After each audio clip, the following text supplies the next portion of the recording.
आज की इस भाग दौड़ भरी जिंदगी में हर व्यक्ति एक बेहतर जिंदगी की रेस में भाग रहा है, लेकिन उनमें से सिर्फ कुछ ही लोग अपने लक्ष्यों को हासिल कर पाते हैं, जबकि ज़्यादातर लोग अपने लक्ष्य तक कभी पहुंच ही नहीं पाते। हम जब भी अपने लक्ष्य की ओर अपना कदम बढ़ाते हैं तो हमारे मन में तरह तरह के विचार उठने लगते हैं, जैसे मैं इसे हासिल कर भी पाऊंगा या नहीं, अरे इसमें तो बहुत समय लगेगा, लेकिन मेरे पास तो इतना समय ही नहीं है, अगर मैं असफल हो गया तो लोग क्या कहेंगे, वगैरह वगैरह। लेकिन इन सब में भी जो सबसे बड़ा डर रहता है वो ये है कि मैं इस काम में सफल हो भी पाऊंगा या नहीं। तो आज की इस बौद्ध कहानी के माध्यम से हम जानेंगे कि अपने असफलता के डर को कैसे खत्म किया जाए, और साथ ही हम ये भी जानेंगे कि हमारे मन में यह असफलता का डर क्यों पैदा होता है, इसका क्या कारण है। तो आइए कहानी को शुरू करते हैं। बहुत समय पहले की बात है। एक बौद्ध सन्यासी एक जंगल के पास अपनी कुटिया बनाकर रहा करते थे। वे बौद्ध सन्यासी बहुत ही बुद्धिमान व्यक्ति थे।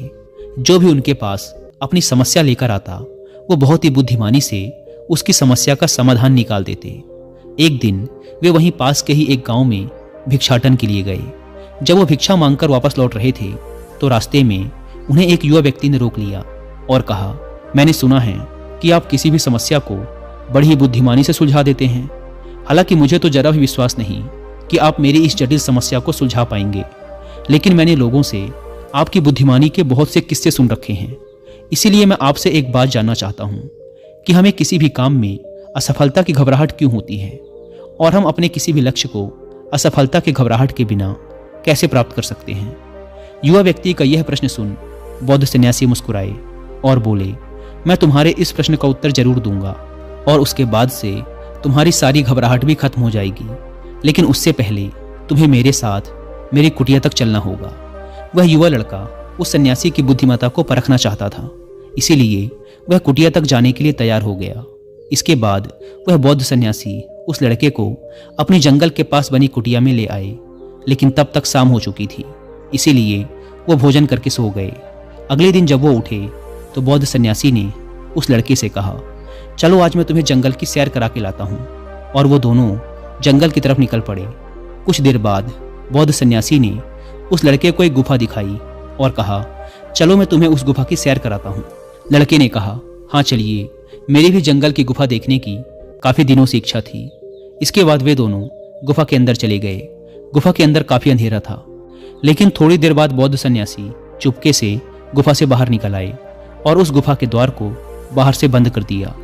उस लड़के ने गुफा के भीतर से बहुत आवाज़ दी कि मुनिवर, कहाँ हैं आप, कहाँ चले गए, मुझे जवाब क्यों नहीं दे रहे। लेकिन बहुत देर तक कोई जवाब ना मिलने के बाद वह घबरा गया और घबरा कर गुफा के द्वार की तरफ भागा।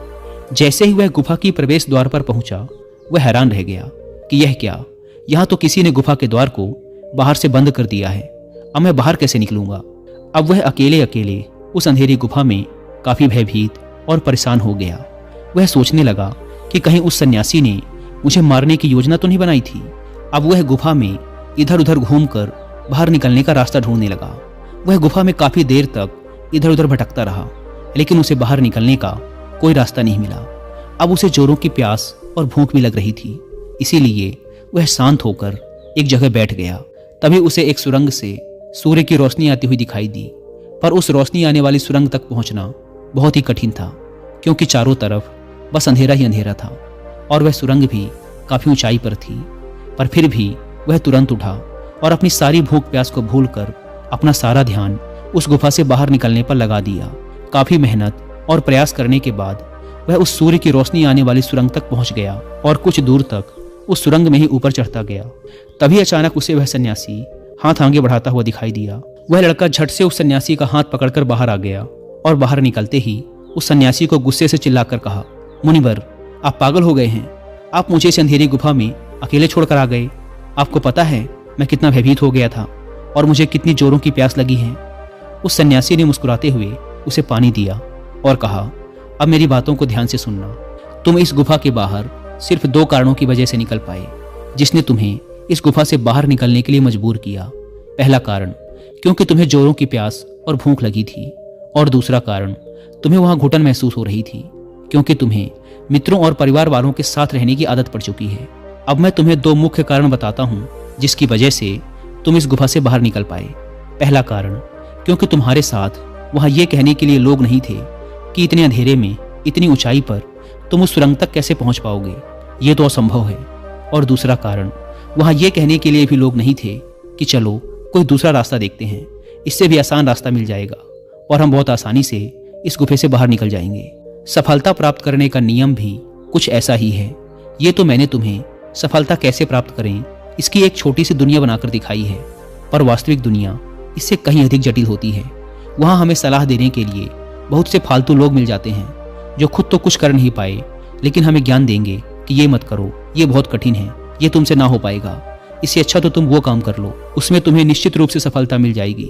और ऐसे ही वो हमारे दिमाग को भटकाकर चले जाते हैं और हमें खुद पर संदेह होने लगता है। सफलता ना मिलने का एक बड़ा कारण ये भी है कि सफलता प्राप्त करने की प्रक्रिया बहुत लंबी होती है, और यहाँ जब हमारा मन घंटों घंटों में बदल जाता है तो फिर लक्ष्य प्राप्ति के महीनों और सालों के प्रयास में हमारा मन क्यों नहीं बदलेगा। हमारा मन बदल ही जाता है और हम उस रास्ते को छोड़कर अलग अलग रास्ते अपनाने लगते हैं। गौतम बुद्ध अक्सर अपने शिष्यों से कहा करते थे कि परेशानियां हमें तभी दिखती हैं जब हमारा ध्यान हमारे लक्ष्य पर नहीं होता, और ये बात 100% सही है। जैसे जब एक तीरंदाज तीर मारने वाला होता है तो वह अपनी एक आंख को बंद कर लेता है और दूसरी आंख से सिर्फ लक्ष्य को देखता है, तब जाकर वह अपने लक्ष्य को भेद पाता है। ठीक इसी प्रकार हमें असफलता का डर तभी लगता है जब हमारा ध्यान अपने लक्ष्य पर ना होकर रास्ते पर आने वाली कठिनाइयों पर होता है। तुम भी इस गुफा से बाहर इसीलिए निकल पाए क्योंकि तुम्हें गुफा के अंदर सुरंग से आने वाली रोशनी के अलावा और कुछ दिखाई नहीं पड़ रहा था। अगर उस गुफा के अंदर प्रकाश होता तो तुम वहां के बड़े बड़े गड्ढों और कीड़ों मकोड़ों को देखकर डर जाते और वहीं भटकते रह जाते। इसीलिए अपना सारा ध्यान केवल अपने लक्ष्य पर टिकाए रखो और आसपास क्या हो रहा है, लोग क्या बोल रहे हैं, उस पर ध्यान देना बंद कर दो। तुम्हारे मित्र और रिश्तेदार क्या कर रहे हैं, उन्हें सफलता मिली कि नहीं, ये सब देखना बंद कर दो और केवल खुद के काम पर ध्यान दो। फिर देखना कि जब तुम्हारा समय आएगा तो लोग खड़े होकर तुम्हारे लिए तालियां बजाएंगे। और इतना कहकर वो बौद्ध सन्यासी मौन हो गए। उस युवा लड़के ने कहा, मुनिवर, आपने तो आज मेरी आंखें ही खोल दी। आपकी कही हर एक बात में मुझे बुद्धिमानी नजर आई। आप सच में बहुत बुद्धिमान हैं, इसीलिए सभी आपकी बुद्धिमानी का लोहा मानते हैं। मैं आपको वचन देता हूँ कि आज से मेरे मन को कभी भी असफलता का भय नहीं सताएगा। मैं अपना पूरा ध्यान सिर्फ अपने काम पर लगाऊंगा और जल्दी ही एक सफल व्यक्ति बनकर दिखाऊंगा। इतना कहकर उस लड़के ने बौद्ध सन्यासी का धन्यवाद किया और वापस अपने गांव चला गया। दोस्तों, आशा है कि आप इस कहानी की सीख को समझ गए होंगे। धन्यवाद।